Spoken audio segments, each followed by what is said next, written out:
Hello, everybody. Welcome to Happy Endings, episode 31. Me, Edie Sellers, with Goalie, Holy Goalie, and Nick DiNicola, on Wednesday, November 27th, day before Thanksgiving. Where are you guys having Thanksgiving? Nick? Where? Yeah? Home. Oh. You cooking anything, or are you going to let Mom and Dad take care of that? Oh, absolutely. I would burn the house down. I'm going to be too busy rolling my I would 20-sided die. I would living give in us my parents' cancer basement. through cooking. I don't know how, but I would. You don't know how to cook? No, I'm okay. You're okay? I don't want to, like, the idea of having an entire, like, holiday rest on your cooking. That's It's a lot of stress. I'm not going to lie. That's a lot of stress. No, I'll go buy it at a store. Yeah, I'm doing that this year. I'm outsourcing. Market or something. Like, Jesus, no, that's No, it's fun, and you have sometimes the failures are almost as fun as the actual good food. Yeah, I'm outsourcing. First time ever I'm having a local restaurant in our area. They are cooking. That's a our own smart way Tony's. to do it. It really is. I don't know. I mean, the thing is, I love Thanksgiving. I love cooking turkeys. I love cooking a great big fat meal. The smell in the house all night. Oh, I know. And it's like you're working all day. And yes, it's a pain in the ass, but at the same time, I really, really, really love it. But this year, we're buying a fuck ton of food. And we're having Thursday Thanksgiving at my house with just me and my husband and my mother-in-law. And it's just the three of us. And we're going to have way too much food because I've ordered for enough for 2 days, because then we're packing everything up, hauling it out to my parents' house on Friday and having Thanksgiving over there, because I don't think we can get my dad out here. And if we did, it would be really awkward because, yeah, it's, like he's out of it and he can't really sit up at all. So getting him in a chair is impossible. And there's the whole like pee bottle thing that happens to happen every 20 minutes because he's old and he's got to pee. And since he can't get himself to the bathroom, somebody's got to bring him a little bottle and pull out his junk and do all that. So it's a little awkward to do at the dining room table if it's not, in the immediate family. So my mother, and out of courtesy for my mother-in-law, we're just kind of keeping her away from that. And she's all right with that. Oh, there you go. Cool. Yeah. So we're just doing 2 Thanksgivings, which means we had to buy way more food. But yeah, I'm having somebody else do it just because it's this year. no time for it this year. Consider your situation. Yeah, it's a throwaway year.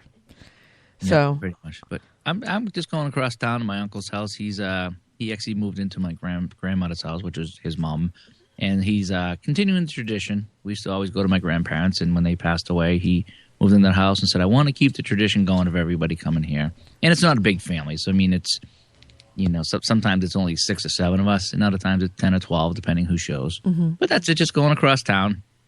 And are your Thanksgivings fun, or are they one of those like Thanksgivings where at the end it's like, I need a drink? No, because my family's small, we don't have too many of the issues that we have. There's always one family member that's a little odd, and we just deal with. But we go. It's very laid back. You can wear pajamas if you want. If you go there, it's the type of place it is, and we just kick back, and they have plenty of food and drinks, and it's always just a fun time. Okay, so who's the odd one in your family? How many people usually show up? Like, is it extended family that all come together, or is it just like people in the immediate vicinity? Usually. I have a small family. I just have me and my brother. Okay. Is what I have, and he has 2 kids, and one of them's away. So it'd be his kid and wife and kid, and then me and my brother and I. So it means 6 or 7 or 8 of us, And if once in a while friends will come over, or once in a while somebody on their side will stop by, a sister or something. But it's never big. Mm-hmm. That's what's always been great about it. It's always just been 10 tops usually. Mm-hmm. So it's always been controlled. It's never been the 30 people or anything like that. So that's what's really good about it. The odd duck is my mom. She's just an odd duck. But she's been on her own a long time, and that's the way she likes it. And when you're on your own a long time, you're used to things your way all the time. Okay. Yeah. Okay, it's like the only child that doesn't know how to share, that type of thing. You know? Yeah. So we just deal with her quirks. I mean, she like brings over one little tiny thing and then shows up with all these Tupperware bowls for leftovers, which is kind of odd. Here you go. Here's a cheese log and my Tupperware. I can just fill these up. I gotta go. Where's the food? But, Get the fuck out of here. But then again, to her, I'm the odd duck. So I mean, we're all odd ducks, I guess. But we just have a good time with everything. That's all we do. Yeah, mine is my brother. My brother. Last year we had a very unique Thanksgiving. I got a message from AC Wraith through Steam that says the Spreaker chat seems to be broken in Chrome. In Chrome, yes. No. He says there's a very long delay. Right. Chrome does not play nice. Spreaker does not play nicely with Chrome at all. We've discovered that. So try something else. Either Explorer or Safari or Firefox or Opera or something. Internet Explorer is a couple minutes behind. It was right on, but now I'm finding it's like a 15-second delay on Internet Explorer. Yeah. Okay. But, yeah. What happened last year was kind of funny. A quick story was we went over. We decided that usually we alternate between my side and her side, and then one year we said no, we're just going to do our own thing, just me and Mrs. Goalie. And then my brother's like, I'm doing nothing. So it's like, well, why don't you bring your girlfriend over, and the four of us will just do our own Thanksgiving. We'll go visit, but we'll have our own Thanksgiving. So he goes, I'll bring the turkey over. So he brings the turkey over to my house, and we make all the vegetables and the stuffing. We had the whole meal ready. Okay, fine. So we'll have dinner at 2. So we go across town to my uncle's house where we're going tomorrow, and they have a brunch, and then we had some drinks, and we laugh and joke, and all of a sudden, everybody left. Everybody. And it was just my aunt and uncle there with all this food, and we're like, who's coming? And they're like, I guess nobody now. It's open invite. We could have 20, we could have nobody. So the four of us, do we drive back across town to my house and eat, or we just stay here and eat with them so they don't eat alone? So we ended up staying there with them and ate dinner with them, and then come home and had the full meal still sitting on the stove in the house. But it was great. It was just you should have just gone down and got some homeless people and just brought them in. Hey, we got extra food. Come on in. It was awesome. Yeah. It just worked out. It was really fun. I was like, well, we'll just stay here then. Yeah. So it worked out. So it's that's neat. Always, it's always a fun time. Yeah, my brother is the one that starts off with talking. Let's just say, okay, I am 40. Well, next month. I'm 47 years old. I don't have a career anymore. I am now currently unemployed. I have made absolutely no use of my college education. Have failed miserably at just about everything I've put my mind to. And I'm... You are the target demographic for the Democratic voters. Exactly. I am 47 years old, and my pastime is playing video games. And okay. I'm the successful one of the family. Let's just say that. I'm the golden child. And my brother he's just one of those thinks that he knows everything and he's got it all set out. He has absolutely no problem telling you about everything you're doing wrong, and mostly it has to do with, well, you're doing it the way everybody else does it. You're doing, like, if you need something done, you call somebody and you have them do it. I got a guy who'll do this, and why would you do that, and why would you pay taxes? Taxes are useless. You ought to get nothing out of taxes. I'm not paying taxes. So he's one of those very loud big mouths. He's just a big mouth. And so he purposely tax evasion? Oh, yes. Oh, purposely tax. He is a year and a half younger than I am. So he is, right now I'm 46, so that makes him 45 years old, never paid taxes in his life, and proud of it. Boy, proud of it. Oh, and he's a contractor. I had an uncle that did that for a long time. And they caught up to him. Yep, they will eventually. Yep. And he's a contractor. Yeah. An unlicensed contractor. Because, of course, licenses are for pussies. They make you go through this test, and you don't need to. I already know all that stuff. And then, but all it is a big scam to make you pay money into their contracting. Blah, blah, blah, blah, blah. Yeah, that's scary stuff. In fact, that uncle that did that was actually at my house today. He stopped by with my brother, and I haven't seen him in a while. And he was the guy that 1099, just rip that up and throw it away. I don't need those. That type of guy there. And as fate would have it, okay? Yeah. So he's off the grid. He's ditching taxes. He's on the run. They ain't going to catch me, those motherfuckers. What happens? He hits a scratch ticket for $1 million. $1 million scratch ticket. Oh, no. You know how I know that? Because I used to bump into him at Dunkin' Donuts on Friday morning when I go to the rink. When he was working, I'd bump into him at Dunkin' Donuts. He goes, David, check this out. And I pull it in the car. I looked. I go, oh, look, you hit 10,000. No, keep looking. It was like 10,000 all across the board times 10. It was $1 million scratch ticket. I had it in my hand. Oh, wow. And I gave it back to him. And come to find out, he couldn't cash it. No, he can't cash that. No. He's off the grid. Yes. So he had to have his living girlfriend cash it, and guess what ended up happening? She got the new car, she got the new house, and eventually he got kicked out. Oh, man. Oh, yeah. So I think they took after a year, they took the lump sum. And it's all gone, and now they're getting evicted out of the house and repossessing the cars. This is what happened. It's true what they say.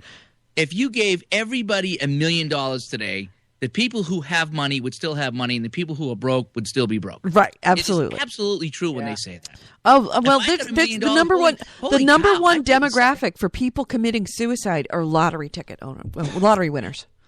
They are the number one. That is the most. If you could do one thing in your life to almost ensure that you are going to be miserable and or commit suicide, win a lottery. Have you ever seen the shows that they've done, the follow-up shows, and the people who've won the lottery? They're not all happy endings. No, they are not. There's a couple of them that are just miserable stories where the daughter, they were perfectly happy when they were, digging dirt, and they were dirt poor and they knew it. And then they win $1 million, or they win, $200 million, and they think they're set, and they go fucking nuts with the money. And then 2, 3, 4 years later, the daughter's was perfectly fine when she was poor. Now that she's a spoiled brat because the parents wanted to do everything for her, now she's hooked on heroin and she overdoses, and they're all in foreclosure, and they're having their cars repossessed because they don't have as much money as they think they have. Yeah, there was somebody that bought a ranch with horses. No. Yeah, they bought a ranch with horses and the whole bit. Next thing you know, they were $100,000 in debt. Yep. And they're like, what do you mean? It's like, well, they're in a different tax bracket. They get taxed more, and something happened, and they were screwed. Yep. Yeah. They hit millions of dollars, and now they're screwed. It's like, if any of us here, and anybody listening, I actually did back in the day when I was a real talk show host on a real radio station. There was the lottery in California hit, I think, 500 million, and I actually did a show about lottery winners, and I did all the research and looked it all up. And the spoke to somebody who was an expert. There's actually counseling services for people who win the lottery, and essentially walking them through, because it's such a unique situation. You can't just go to any money manager. It's a very unique situation because of also the taxes, but also the fact that this is a one-time lump sum, and you can't. And if you're getting it in payments, it's a whole different ball of wax than any other kind of investment or money manager would deal with. And then there's also the issue of most people that win lotteries, I should say a lot of people who win lotteries end up committing suicide. So there's a whole mental health aspect of it, because a lot of these people who get this money have absolutely no concept of how to manage money. So the number one thing, if anybody listening wins the lottery, first thing you do is you do not tell anyone, and do not spend any of it for at least 60 days. You can claim it, but don't have it announced. Wait until the very last minute to claim it. Make sure that you are anonymous, and do not spend anything for at least 60 days, and sit down and write out a list of what everything you want costs, and then take it to a financial counselor and say, this is what I'm going to win. This is what, and he'll tell you what you're going to have after taxes. And then they're going to set out essentially a spending plan for the next 30 years of your life.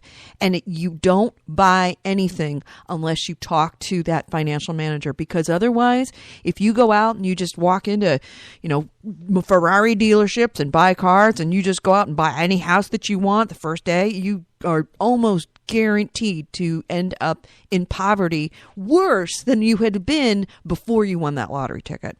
Yeah, it's crazy. Some of those shows, actually, they show people and they all have to move, and family members hate them.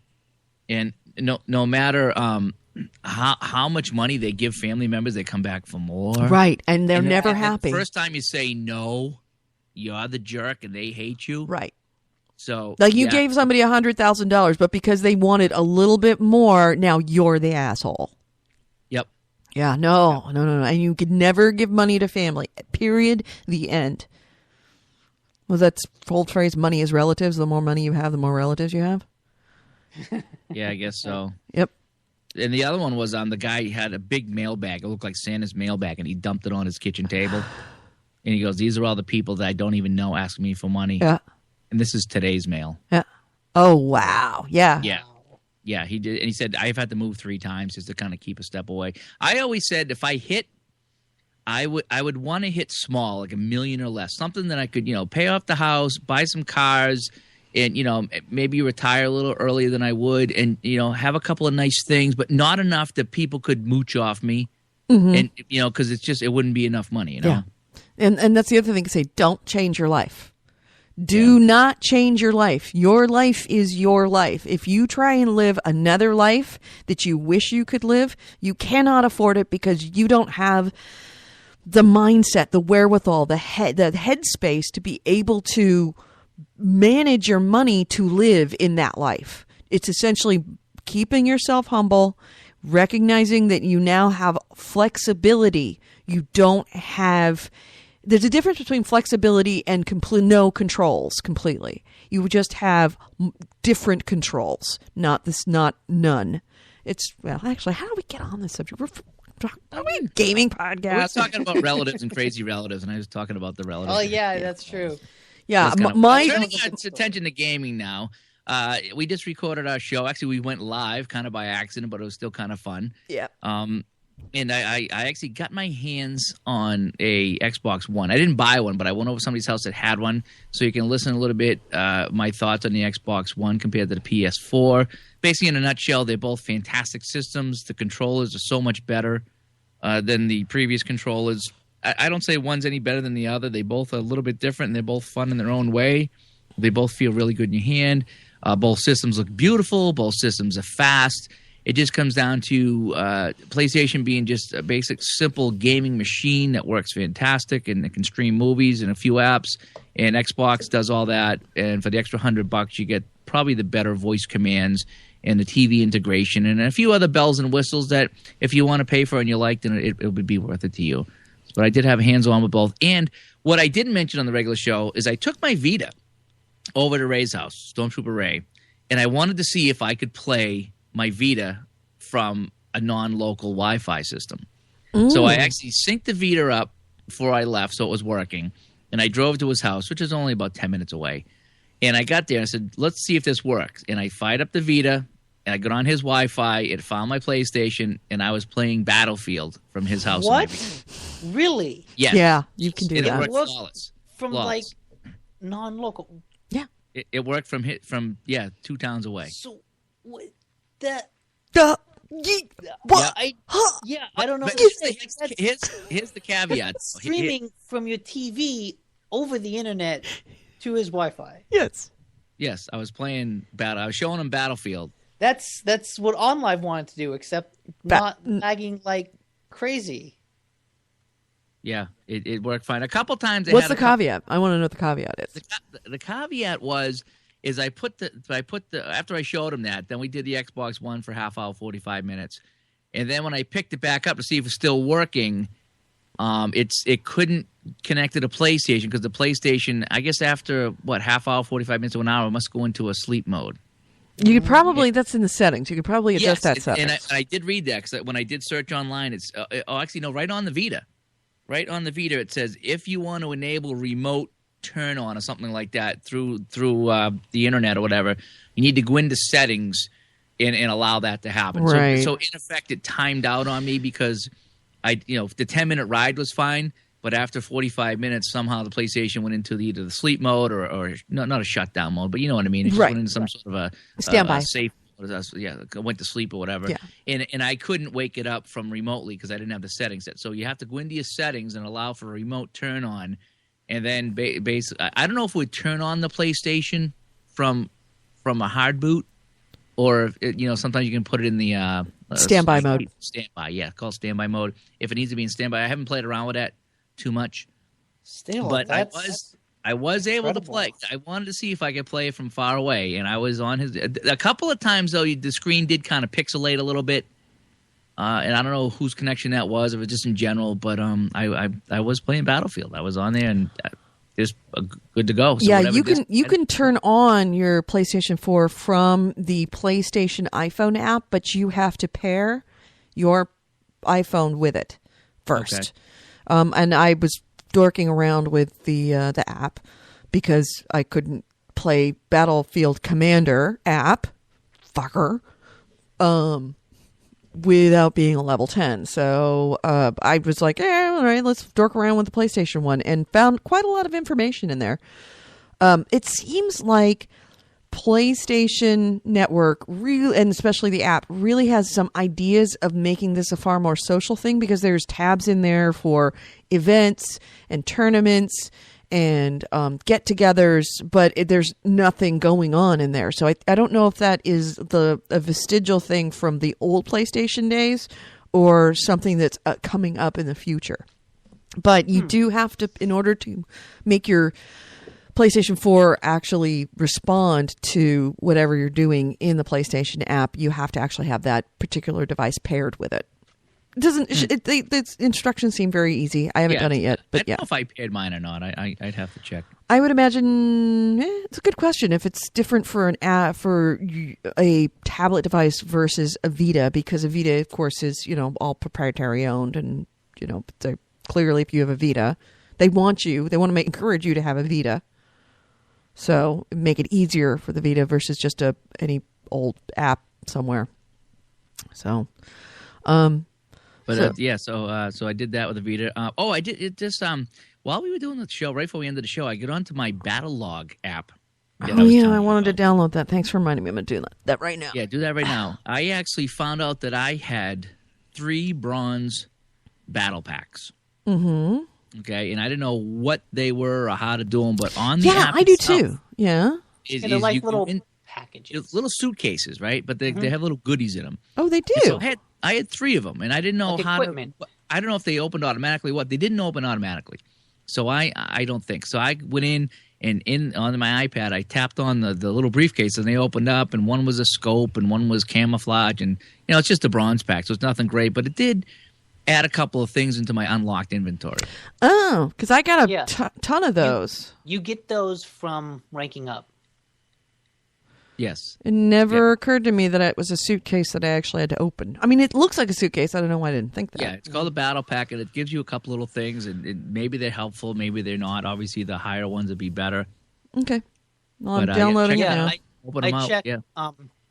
If you get Battlefield Premium, one of the perks is a gold battle pack each month. And the premium is essentially like it's a season pass. Season pass, right? Because they don't do season passes anymore. They just renamed them to premium. We don't do that anymore. I'm going to spend another $50 on the game, but I got a funny feeling I'm going to be playing it a while. Yeah. And if I can get the XP to unlock things, and I can compete a little bit more, and have all the maps available, and I'm gonna have to decide pretty quick because they got the double XP coming up either tomorrow or Friday. I still think that's for everybody though. Let me see. No, there's 2 of them. There's one. I just read it today online. There is one. Oh, okay. They originally, I think they said they wanted to do it from the 29th. I'm looking at my schedule here. 29th to the 1st, 2nd, or 3rd of December. It was a Let's few see. days. Here we go. Battlefield. This is from the blogs.battlefield.com, so straight from the source. It says the double XP weekend times starts at 2 a.m. Greenwich Mean Time on November 2nd. No. That's an old one. No. Yeah, that is an old one. Battlefield 4 player appreciation. Oh, here's one. It says it delayed the premium double XP to the weekend of December 7th. Right, exactly. The premium has been delayed. The player appreciation double XP event, which is November 28th through December 5th. We will reward all players with double XP for every multiplayer match they complete. We understand that the launch issues may have impacted your progression, and we want to do everything we can to help you get back the XP that you may have lost. Also, to cap off the week, on December 5th, we will give all players that log into Battlefield 4 multiplayer an M1911 pistol scope. This special sidearm scope, previously reserved for our DICE developers, no you don't then, has a 3x zoom and is available for all classes in Battlefield 4. Oh, okay, yeah. I have something on my pistol. Maybe it's on a 3x zoom, though. Yeah. You know what? Random thing. That is one of my favorite things about Battlefield 4 is that all classes can use all guns. Yeah. You can play recon and use a shotgun instead of just a sniper rifle. Yeah. Yep, I can see that. Like that. I love that. In fact, the scope I opened up, which was a 4x scope, I have it set on my. It's not just for one gun or one class. I have it set for both engineer and so the other guy, the regular assault. Yeah, that's cool. So cool. Good on them. That's so way better. Apparently Carl Magnus Trodson, who apparently is some muckety muck, the person who actually wrote this letter of appreciation for the Battlefield 4 Player Appreciation Weekend, his EA handle is Love Commander. LOOOOVE Commander. Okay, you know what? My PSN name is better than that. Oh no. Love Commander. Bump bump chonk conk. That deserves the actually do we have there we go. Here's the word, here's how you want to do it. Come on. There we go. Love Commander. I put the Game Hounds happy ending music behind it.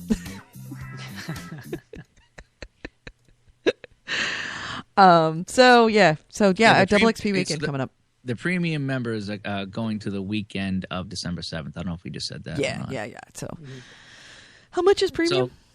So, $50, I think. Oh, yeah, it's a lot.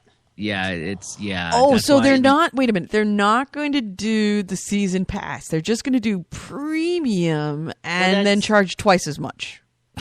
Well, the premium is the season pass, except you also get the DLC like a week early, and then you get access to Gold Battle Pack each month, and then there are special community events that are only for premium members, like double XP weekends. $50. Oh. They need a Steam sale on that bitch. By the way, Steam sale just started. It is. Fall sale. Oh, just started a couple hours ago. The Xbox Live Black Friday sale, really shockingly good. Really? It has Tomb Raider for $15, which anyone who has not played that really should, because that's one of the best games of the year. I haven't played it. Favorites. Okay, I'll have to get that. Only $15. That's great. And Skyrim is half off. I'm really looking forward to the Bureau XCOM Declassified, which is only $20. $20? Yeah. Wow. That's like the Mass Effect meets XCOM. Right. So yeah, $20. Yeah. That's cheaper than it is on Steam. I know. And I just means on Steam. It's like, wow, that's really good. And then on Black Friday, Diablo 3 is going to be 33% off, so I might end up finally picking that up. Oh, really? Now, is Diablo 3 isn't available for any of the next gens, right? No, not yet. Okay. Because I right before, stupid fucking me, I bought the season pass for The Wolf Among Us. for the 360 right before the PlayStation 4 dropped. And But that's now... okay, because you're not going to replace the 360, are you? No, but now that you've already played the PlayStation... their 360 system? Yes, and it looks like ass! I have to go back to Grand Theft Auto. I'm not going to leave that unbeaten. Yeah, I know, me too. That. I know. I actually, when I went back, I played a night of Left 4 Dead 2 because Why? Chaos was insisting. Why? Chaos. We don't like Left 4 Dead 2. We don't like it. I still don't like it compared to Left 4 Dead 1. But Chaos had made a point that I had literally played it with other people and just never touched it again. Never even completed a level on it. And he said, that's wrong. And then Hawk was in the room with us and he said, yeah, I have it and never even opened it.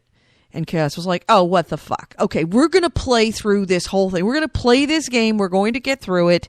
And you're going to just get it out of your system. You have to finish this game. You can't buy a game and not play it. I'm like, well, I'm looking at Brotherhood right now. I haven't even opened that one. It's like, well, that's really wrong. The best in the series. I know. It's stupid of me. Well, maybe. 4 is 4 is pretty awesome. It's creeping up there. It is neck and neck. So, Well, what? Assassin's Creed. Michael O'Connell says, "Shut up, goalie." In the chat room. So What? yeah, I played Left 4 Dead 2 on the Xbox 360, and it was. I firmly agree with my original assertion that game was not paced well. It's really, really not paced well. But I did notice that, wow, I don't like the 360 controller. Really? Because when I went back to play Call of Duty, I realized, doesn't look good. I like this controller better. Really? I found it to be small. I found it to be everything was in a weird place now. I found it to be just. I like the control stick placement felt just a little better, and the weight. Like it was just slightly heavier, and that felt real good. The weight, just slightly heavier, felt odd to me. Huh. I liked the lighter weight. Did, yeah. I was impressed at how much difference I could see just upon boot up. Like, wow, this does not. I don't look at anything and I'm not impressed with the way it looks. But very quickly I got over that because once you're playing, you're not really looking at the graphics. And I find that to be the case. So when you're playing a game, you're really not going to notice the detail of graphics quite as much as when you have those moments, like say in Battlefield, like when a warship goes down or a tower crumbles, or in Assassin's Creed when you're looking out over the sunset over the Caribbean. Then you're going to be impressed with the graphics. But unless you're really looking at that, you really don't notice it because you're too focused on the gameplay. So, but yeah, I'm kind of bummed that I actually have to go back now to The Wolf Among Us on a regular basis for quite some time. I purposely got it on Steam. Yeah. Because I knew that was coming. But see, like, there are still things I want to play on 360. Like, not just that, but like, you know, I still want to play Splinter Cell. I really want to play Splinter Cell. And it hasn't really gone on sale anywhere. Mm-hmm. But I want to play that. And yeah, GTA, other downloadable stuff. Mm-hmm. I still like my 360. It's a good console. I'm not ready to give it up yet. I'm not giving it up. Great console. But I kind of regret having to go back to it because it's so slow. Yeah, God, it takes forever to boot. You just resent everything, every little thing that you hated about it before. You now absolutely resent now because I've got this other newer, hotter, better looking, faster machine. How loud it is, how slow it is to boot up. That is unfortunate about GTA is that I can't install the disc, so it keeps spinning, and it's loud, so loud. That's the one good thing. I've heard that both console, the Xbox One, is like near silent. Yeah, I've heard the Xbox One is very silent and runs very cool. But then that's because it's a great big fat box. I mean, it's huge compared to even the 360. So in other news, anybody else? Oh, actually, you know what? Yeah, well, let's hit the news sounder. Hold on a second. This is the Game Hounds News, the news, views, and commentary of the week in gaming with Gamer Edie, Holy Goly, Nick DiNicola, and our first item is... this company called IHS, I have no idea what it stands for, apparently busted open the One and 360, the one Xbox One and PS4 to see how much they cost to build. Both consoles cost slightly cheaper to build than they're selling for. Right, I heard it was like a $20 difference with the PS4. Yeah, the Xbox One cost $471 to build, and sold for $500. PS4 cost $381 to build, and is selling for $400. And I think that's a good thing because in previous consoles, i.e. the 360 and the the PlayStation 3, they were both more expensive. It went on debut in the first, that first batch that came out, were more expensive to build than their price. So they were actually losing PS3, money. Like at $600. Yeah, the PS3. Sony was taking a bath on it. Right. Well, they also, that first generation, they had dual chipsets, which is most of the cost of the extra cost.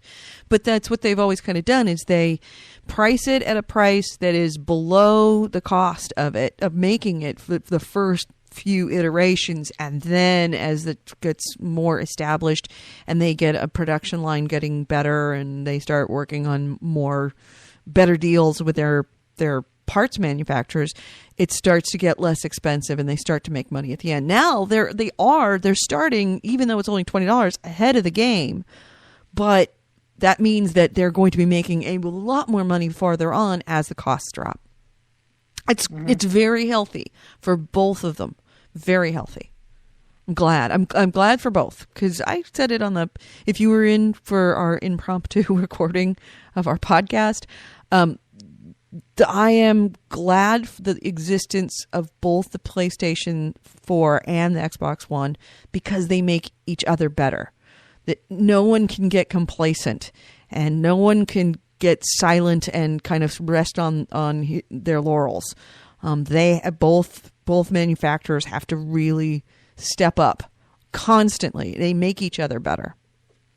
They're similar enough, which is great, but they also have enough differences, which is great too. Right. And it's nice that now that we see the Xbox One kind of in its natural environment and the PlayStation 4 in its environment, you definitely get a sense of the differences. And the Xbox One being the one media box, that's the one box to control them all. And the PlayStation 4 being, hey, I'm just a game box, but I will do games really well. And it gives consumers a choice. And they're two completely divergent choices. And now that we see them side by side and they're working and get to compare them, we get to see the roles that they play. And one doesn't have to resent the other because they're both attracting different markets entirely. They're not competing. They're cohabitating in this gaming space. Yeah, I wouldn't say that they're wicked different though. I mean, the Xbox has a couple more goodies in there. Right. That if you want to spend the Xbox has the whole media center, and Ballmer, I guess it was either his last speech or one of his last speeches, says that the Xbox One is the key to the future of Microsoft media in the living room. That he intends the Xbox One to be the one. That is the pivot point from which all other technology for their living room, their whole media center, all of their consumer entertainment division is going to completely pivot around. That's the linchpin. And good for them. That's great. I'm not sold on it yet, but I'm sure at one point I may. As we talked in the earlier show, I have a hard time shouting out the commands when I could just hit the X button or the A button. It just, The only time that it really got to me, I would most of the time just use the controller, except with Netflix, because the controller would turn off. And that's where the voice chat got really good for me for the 360. Yeah, I mean, it does have its definitely usefulness, especially if you got to go deep into a menu. On PlayStation, sometimes you got to click here, then click here, then click here to get what you want to go. So you could just say, Xbox this, a PlayStation that, and hop right to it would help. But it's still not perfected. There's still sometimes it doesn't work. You got to say it over and over. By that time, you got to hit the button. So it depends what you like. I mean, I suppose for the younger kids that are growing up in that kind of facial recognition and voice recognition environment, you're in your 20s and your 30s or your teens. It's probably par for the course. But us, I don't older have folks, a problem with it. us older folks, it's still a little. It's just creepy. It really is. I can see that. Anybody else? News? There is a company. Do you want to go? No, go ahead. I got enough. Okay.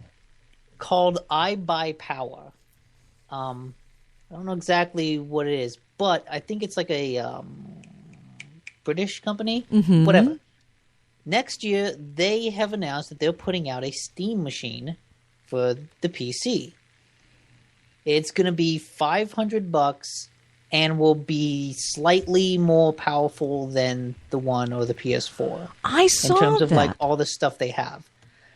It's not going to have Windows, so it will only run the Steam OS, which means it can only run the Linux games and maybe stream stuff, from your Steam library PC.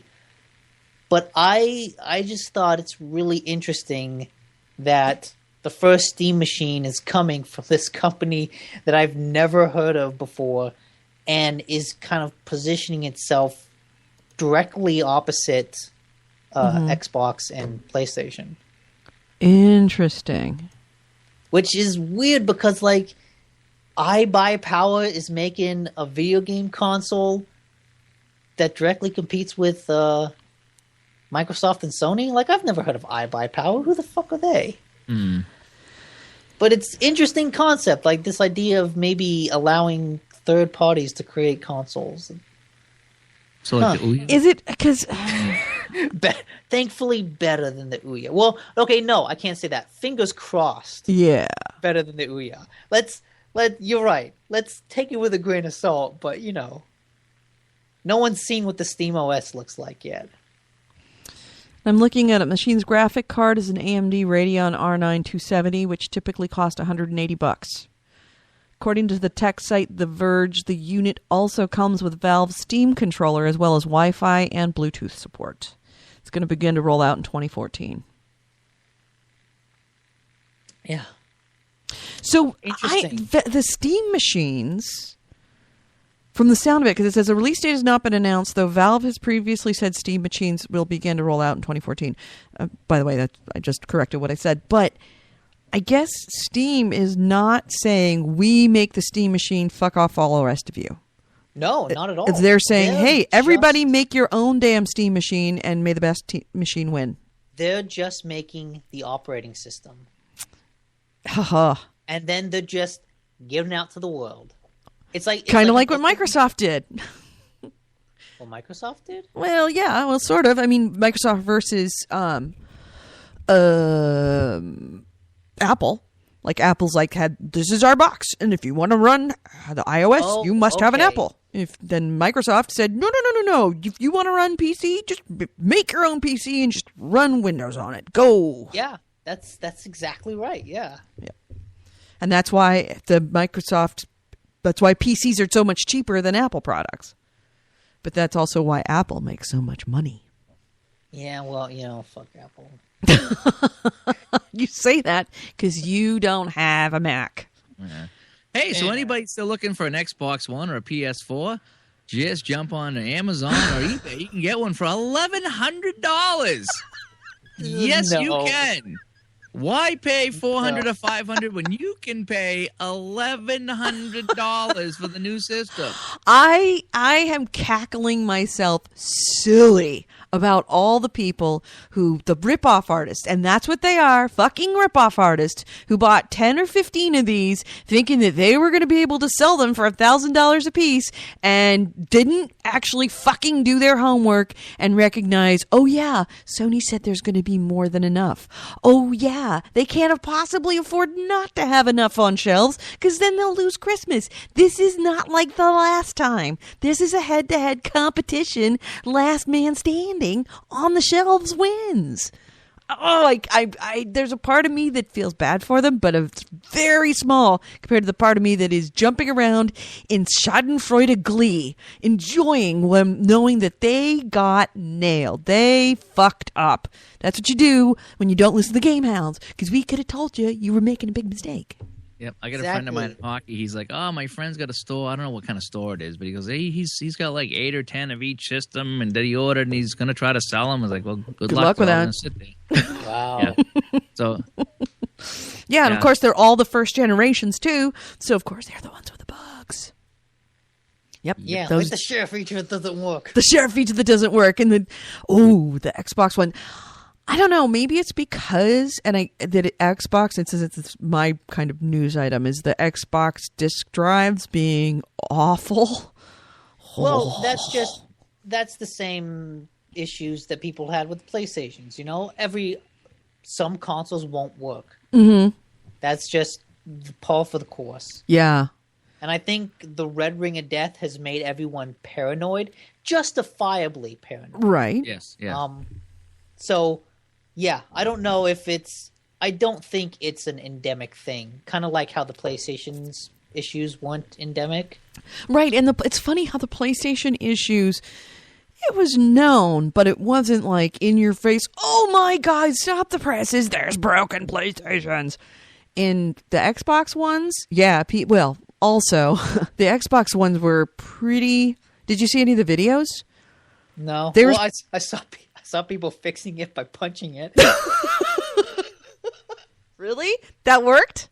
There's some guy who has a video and instructions that say, here's what, if you're having trouble with the disk drive, this is what you do. You unplug it, you take it out, turn it upside down, put it on a soft surface, that way the top doesn't get scratched, then give it 3 good pounds on the underside where the disk drive is. And that should Sounds get like it I did to my again. last girlfriend.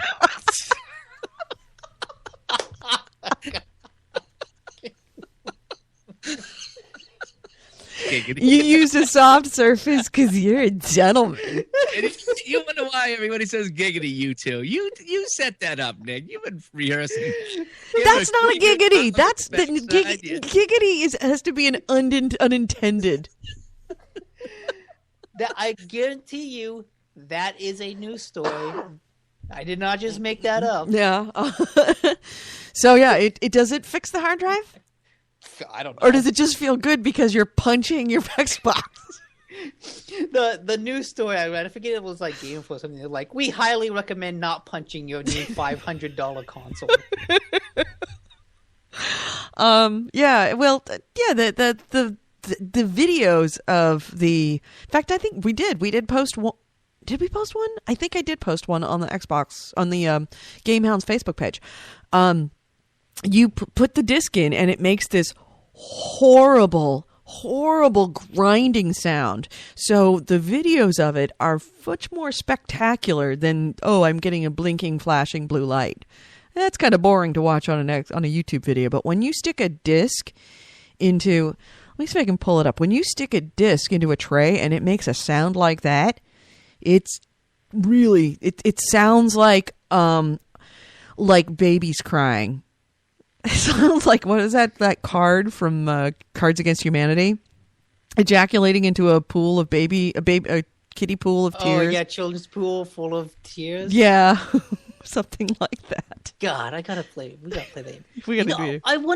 I still wonder what that Cards Against Humanity Christmas package thingamajigger was. Mm-hmm. Yeah, I'm still waiting. I signed up for it. I'm on it. Yeah, ditto. Yeah. So I'm still on. Well, it's not December yet. That's true. Okay, I think here it is. I'm gonna actually try and do it through my speaker, so hopefully I don't get too much feedback. But here, hopefully, is a video, and it will play the sound of what it sounds like to stick a. I have to wait 5 seconds to skip a fucking video. Ugh, commercial.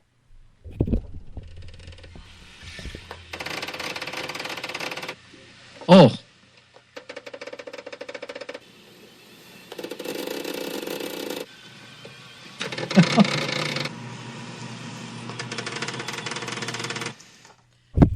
Yeah, that was just a compilation video of people sticking it into the tray, and you can hear that sound. It's a horrible, horrible grinding sound. Yeah, that sounds like ejaculating into a children's pool full of tears. Yeah, and imagine just you get to your Xbox and you're all excited, and then you hear that sound. So speaking of Xbox, do you want to know what the next Games with Gold game is? Oh, no. Oh, should we guess? Come on. You should try to guess. Okay, I'll give you a hint. It's a very popular game. Uh-huh. It's part of a series. Well, okay, how should I say this? It's very popular on Xbox. Minecraft? No. Come on. When did Minecraft come out?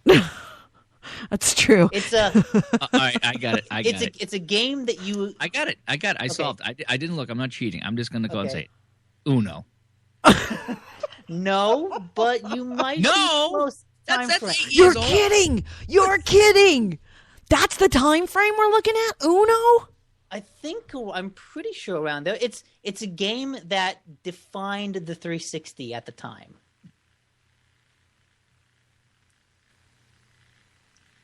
Oh, Ah. It was the game that's like this is proving what a next gen shooter can do. A shooter. Okay. Is it a Halo? No. It's not a Halo. The only other big shooter that Xbox is known for. Not Mass Effect Gears of 1. Yep. Gears of War 1? Yep. Gears of War 1? The original Gears of War. I compare that to Resogun. Just compare that to Resogun. Compare that to Contact. Oh, that is so embarrassing. What's that sound on the Show Play Showdown when you get over? Bzzzt, wah, wah, wah, wah, wah. Wow. That's embarrassing. like Squeegee has the message in the chat. Didn't they shut down the multiplayer servers for that already? I didn't they? Well, was there? Was I it? assume Was that game not. multiplayer? I don't know. I never played Gears of Yeah, it War was 1. multiplayer. They I don't think so. They wouldn't do this otherwise. Oh, that would be kind of hilarious. no. I say nay. Not necessarily. We are talking games with gold.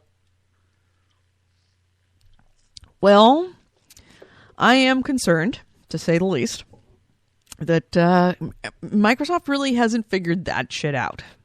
The games with gold. Well, at least they made a good decision of making it a permanent thing. So you'll keep getting games. You'll keep getting really old games that you were already paid 10 years ago. Well, see, look, they're giving you a reason to keep your 360. Yeah. Because you sold that disc at least 6 years ago.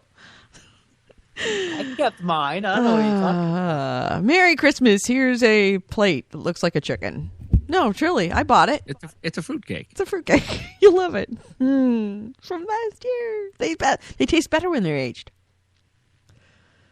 There apparently is guessed because there's going to be a PS4, PS Vita Ultimate Edition that's coming out in a little while. The image has been leaked. It is going to be a PlayStation 4 plus a Vita. It's expected to come out sometime in December. So it's going to be really prior to can't wait Christmas. I can't wait for Diablo to come out for the PlayStation 4 so I can play that on the Vita. I tried to play that Battlefield and a couple other things on the Vita. It's really hard, but a Diablo is not a first-person shooter per se. That would be the awesomest ultimate game on the Vita. I said that from the beginning. Yeah. Do you know when Diablo 3 is coming out for PS4? I think it said March. Okay, because I was But it's wondering gonna if I be should wait to get that for PS4 or just get it for 360. I don't know. Launch is kind of a ways away. But I got a lot of games. Oh, looks like. Did you hear about the Fallout teaser trailer? No, but I've heard people. I saw a news story of people saying we don't think that's real. Maybe. I'm reading The Escapist. Teaser site at the Survivor2299.com is sporting a few changes, including a new message in Morse code, by the way, as an update. But it was a splash screen. It was just a blank screen with a countdown on it that said, nuclear winter is coming in 6 days, 2 hours, 46 minutes, 44 seconds, whatever. Whatever it is now. Actually, I haven't been there in a little while. Let me go to Survivor 2299. Nuclear winter is coming in 3 days, 23 hours, 37 minutes, 18 seconds currently. And apparently there is some Morse code. Yep, there it is.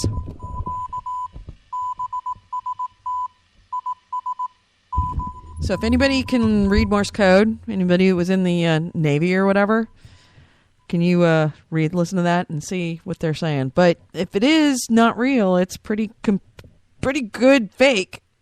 Certainly getting enough people looking. So,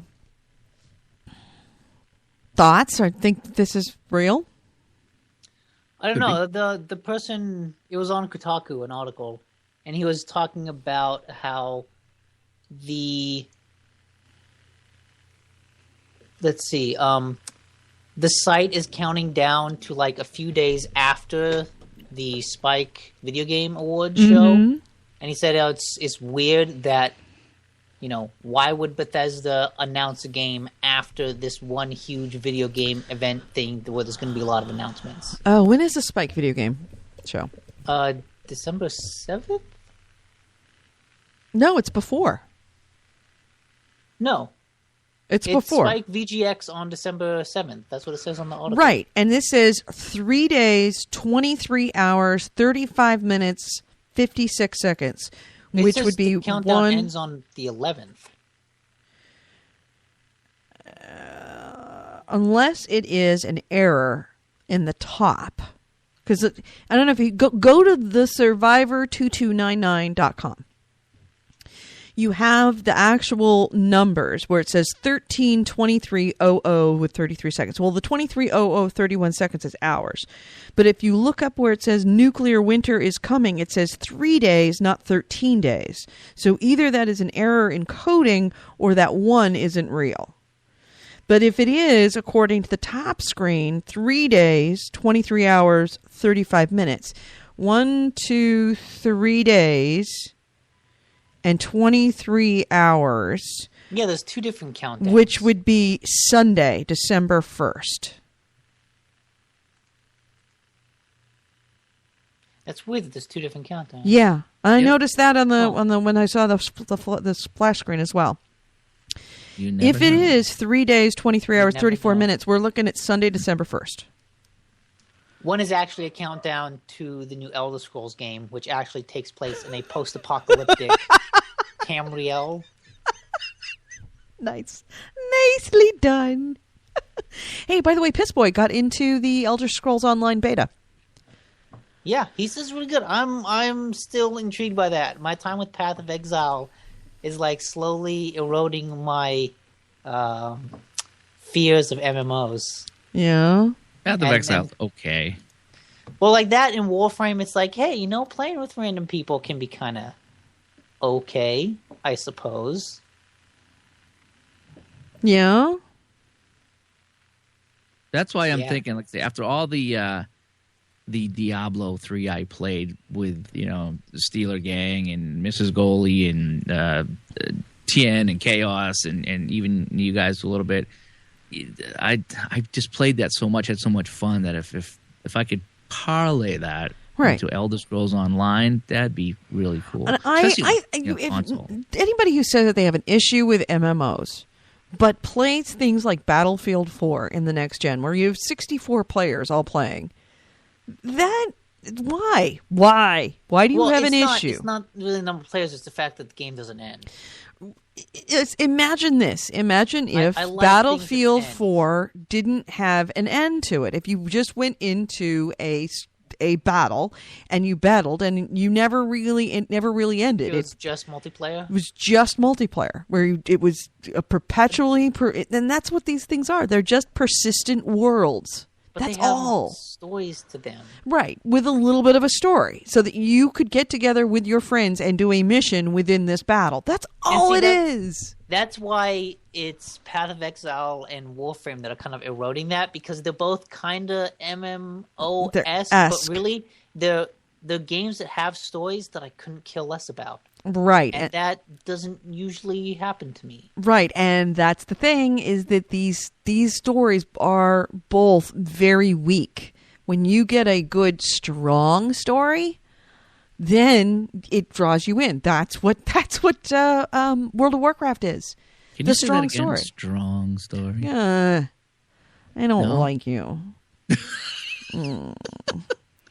Just the way Where's you it? said Where's was it? just I need a sound super effect of big, I don't like you. strong Man. No, I'm not saying that. Big, strong, epic story. Story. Yeah. Man. Guy, yeah.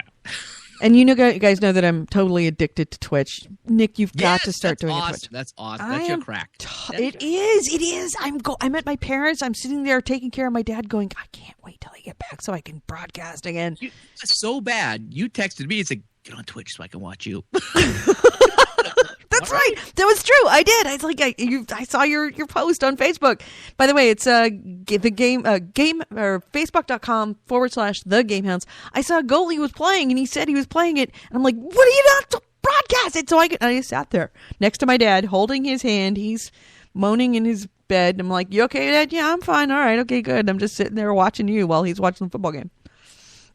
Anyway, but Twitch is apparently now cracking down on broadcasts by PlayStation 4 owners, by the non-gaming broadcasts, because there's a lot of people that are doing using it for other things. things. Yeah, in fact, do you guys hear about that guy who undressed his wife? I Or I know, I should just say, friended him on hopefully, Facebook. future ex-wife, that bastard. I really, really, really hope that she divorced the fuck out of him immediately. We're friends on Facebook now, me and him. Anyway, yeah, I guess it started out with they'd been that drinking, is she really passed weird. out, and so he pulled down her shirt and exposed her chest, and then he cut off the broadcast, and then a few minutes later he comes back and she's totally naked, passed out in the same position. He just undressed her. That is so... Yeah. That is tantamount to rape. Gentlemen, that is tantamount to rape. I hope that she not only divorced him, I hope that she filed charges, because that's not okay. Not even close to funny. So, but I guess there's other people that are doing broadcasts that it's not that kind of situation where it's just that they're not gaming stuff, and Twitch is strictly gaming. I've heard of people doing cool things like having a talk show. Right. Like, I guess that there's a husband and wife that are using the Playroom to do a talk show called The Spartan Show. But they were it was essentially a gaming talk show. And they actually had one of the heads of Sony actually showed up in the stream. Okay, if his name is Spartan Show, that should totally be an Xbox focused talk show. So if you're intending, especially for Playroom, because of course the Playroom uses the Kinect, uses the Eye, the PlayStation Eye camera, the wannabe Kinect, Kinect. That right there. I mean, if this Twitch thing kind of takes off and the Gamehounds channel does well in the whole bit, and we get requests for it, that's something I may pick up a camera and plug in when I do the Twitch, so I can wave and say hi. But I still don't know if I will or not. But I can see where that would come in handy. Yeah, and then I can just unplug it right after. Yeah, right. it is neat. Right. Some people are doing little podcasts. Right. You know what I mean? I mean, shoot, if with Nick and me at the same time, I would we're near each other. If I came over to Nick's place or Nick came over to my place, hell, we'd totally go on to the stream live and we'd play Cards Against Humanity in front of everyone. Oh yeah, that'd be great. A video show or PAX East or something. PAX East. Well, I'm not dragging my PlayStation 4 to PAX East. Hello, I have one. We could come back 20 minutes from the hotel. Is Goalie's house. Hello. Oh yeah. We could do it from the bar. Yeah, in Studio A. Studio A. What's Studio B? It's the bathroom. Studio B was at New Hampshire. What we used to do when we did the Radcast back in the day, we used to name every place we went to as studios. So obviously my place here was Studio A, and my broadcast partner in New Hampshire, he was Studio B. Studio C was Dougie Wallace out in California, because C for California. When we went to Florida, we were in the hot tub. That was Studio H, was the hot tub. Studio L was Long Island. Studio P was Philadelphia. So everywhere we went, broadcasting from Studio P. So everywhere we went, we had a studio. A lot of these things are, it's right before Thanksgiving, so a lot of today is the biggest travel day of the year. Did you hear what Southwest Airlines is doing? No. They are handing out, on random flights, they are handing out brand new next-gen consoles on the flight to everybody on the flight. That's the good news. Wow. Is the bad news that they're broken or that they're just empty boxes? Not as bad as an empty box, and debatable of whether it's broken. What do you think would be the bad news on that? It's a brand new next-gen console on the flight. Slightly better than an Ouya. Actually debatable better than an Ouya. They're all Wii U's. They're handing out... That's not bad. Yeah. They're handing out Wii U's to Southwest Airlines customers. So if you're traveling this weekend... That's way better than an Ouya. I don't know. It has games. You can sell. I guess you could sell it. It's got a tablet. About games, we've been rolling a little over half hour. It's almost time. Yeah. To go play some Battlefield. All right. I want to enjoy my holiday. I'm done for work for the day. I want to play some Battlefield. Is there anything that we missed this week that like important? Because probably. We always miss something.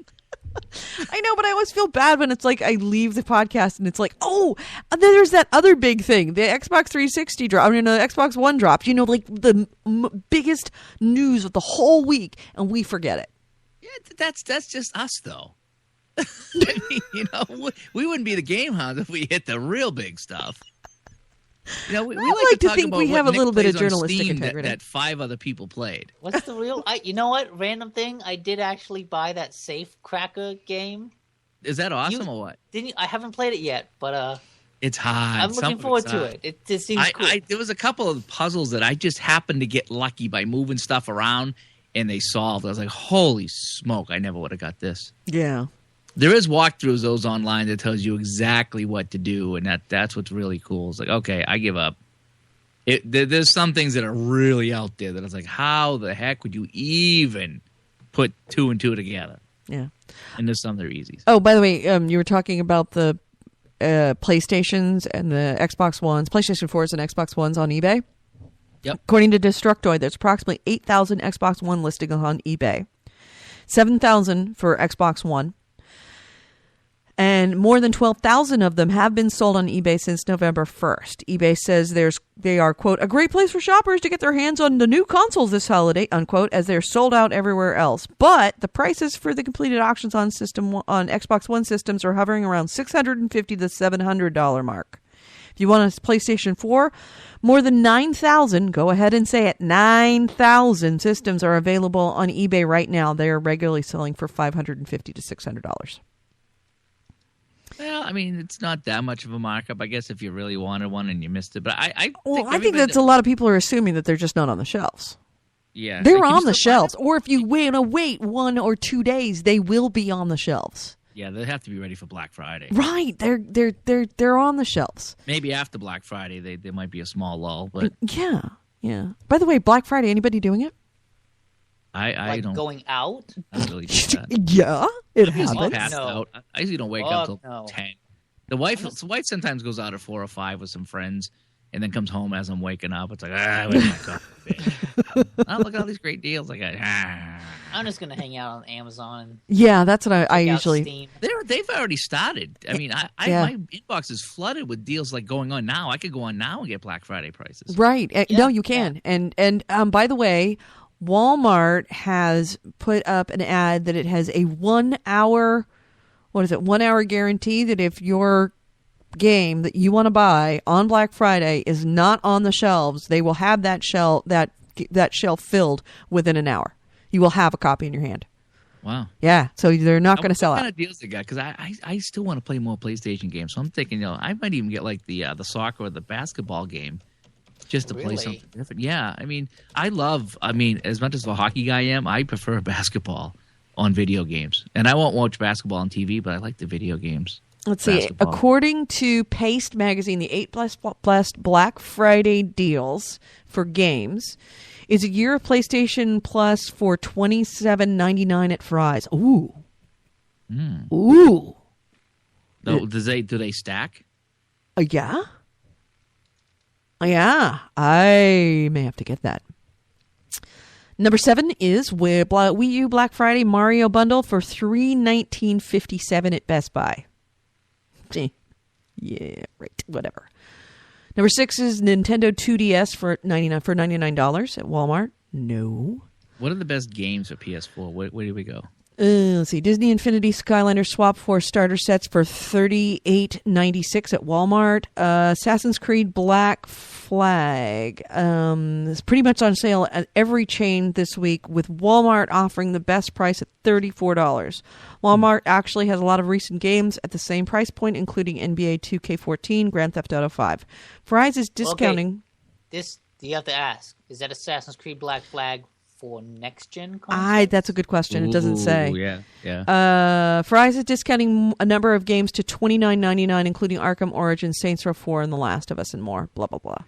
Rayman Legends. The PlayStation 3 250 gig system with Last of Us and Arkham Origins for $199.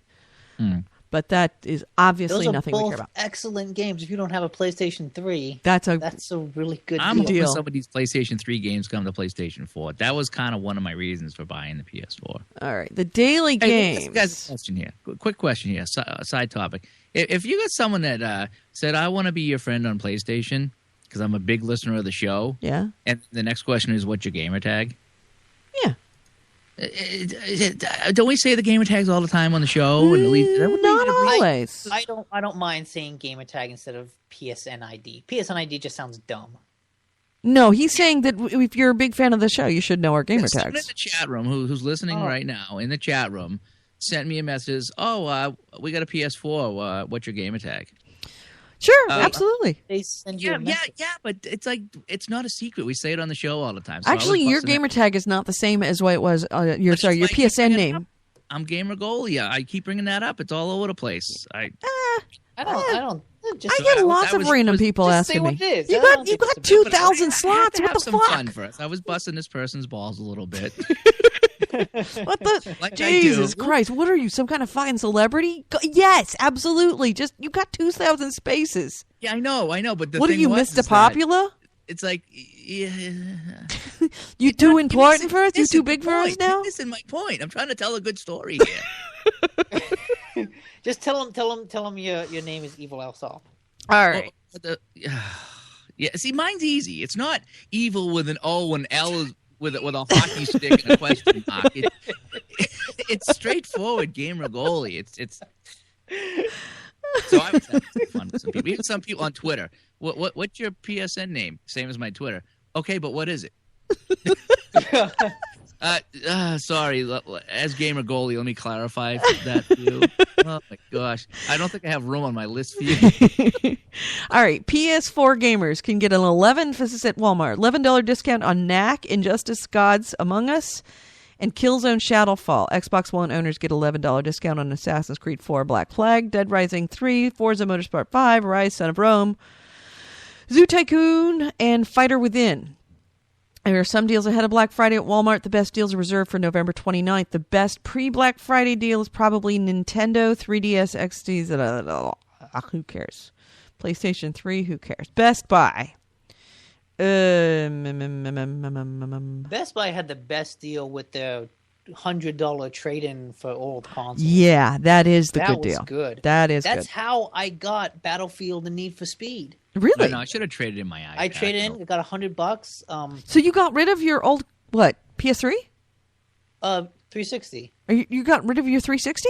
Well, one of them. Oh. I got rid of my old premium one. I still have my Slim. How much did you get for it? $100. Okay. Because I thought it was a minimum $100. Yeah, which is crazy because if you look at their trade-in value outside of that deal, it was $10. Oh, okay. All right. So I was like, "Fuck yeah, give me $100 for this." There's no way anyone else in the world is going to give me $100 for this thing. Let's see. I'm not seeing Black Friday Blue Sunday from Best Buy is also getting on the pre-Black Friday deals with a Blue Sunday for its My Best Buy members. Fans can pick up a PlayStation Vita. Who cares? Actually, that's not bad. $169, $170. And discount somewhere.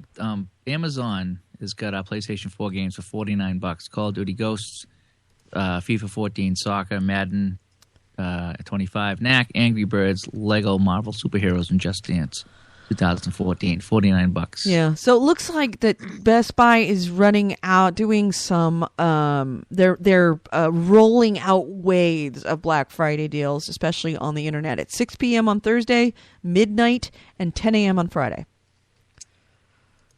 which is not bad. And I have no idea what these deals are.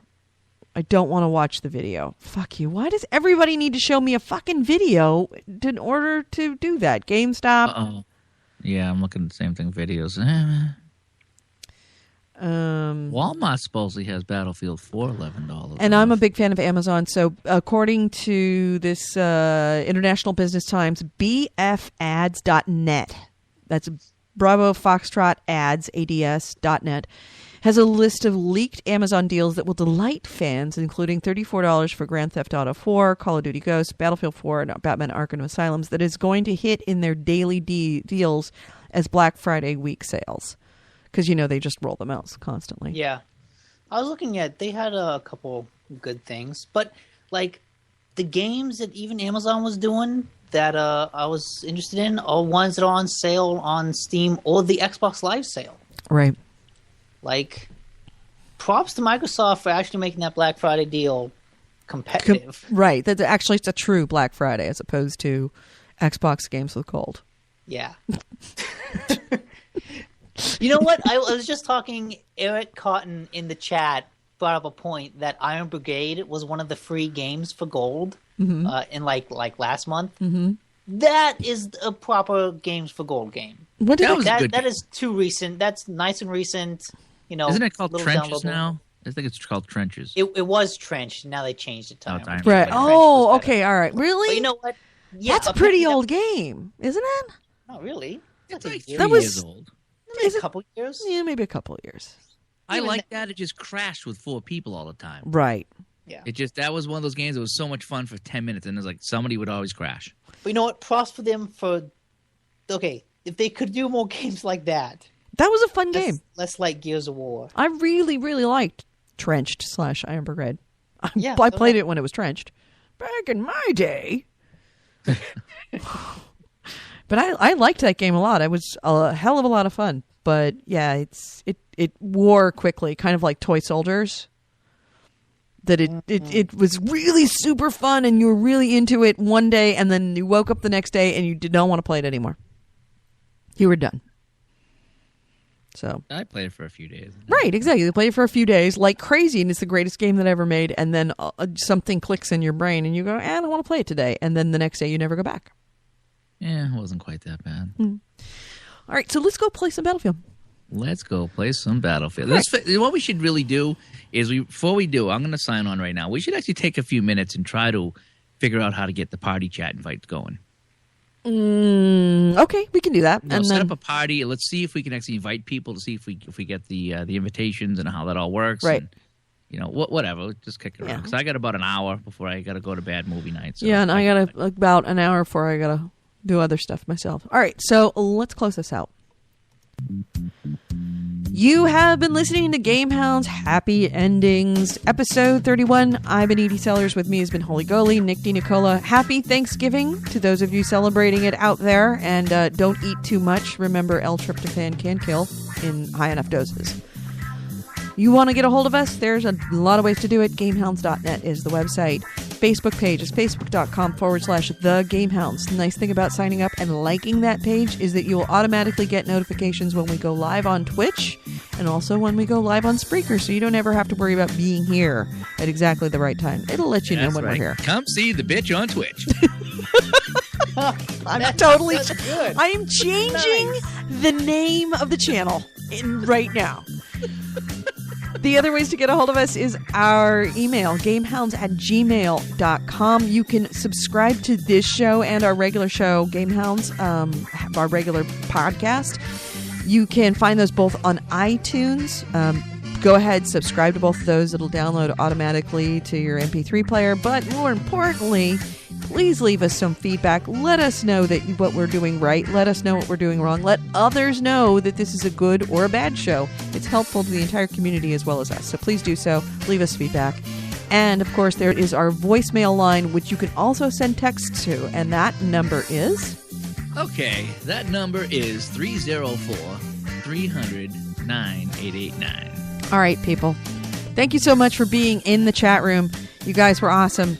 Again, all of you, too many to name, and mostly because I can't scroll back. But seriously, have a great Thanksgiving and be very safe. Love you all. Bye-bye.